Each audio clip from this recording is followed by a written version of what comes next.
For most people who live in their cars here in San Diego, this is not a choice, it's a necessity.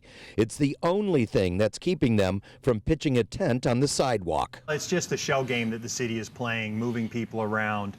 And I've seen many times where people have been ticketed over and over for different things around their vehicle habitation or their vehicle, and they end up on the street because their vehicle gets towed. And that's just not a solution. We just have more people on the street that way. During the coronavirus government lockdowns, the number of homeless people living in tents on the streets of San Diego almost doubled. The number of people forced to live in their cars also skyrocketed as jobs were lost and eviction notices were served.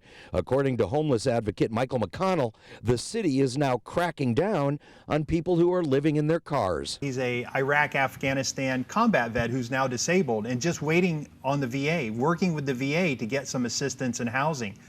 How is towing their vehicle, leaving them on the street, going to help? We need more places, and we certainly need more housing and opportunities for folks to get off the street. According to city law, it is illegal to sleep overnight in your car or your van on a city street or park.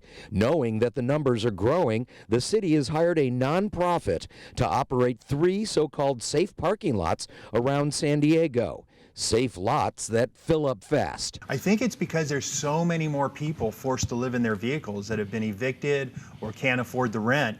And so we see it all over. In fact, I passed the only safe parking lot that the city operates for RVs on the way here, and it is jam-packed with RVs and vehicles. Now that the homeless crisis is supposedly priority number 1 for City Hall politicians, every aspect of the situation is under a microscope.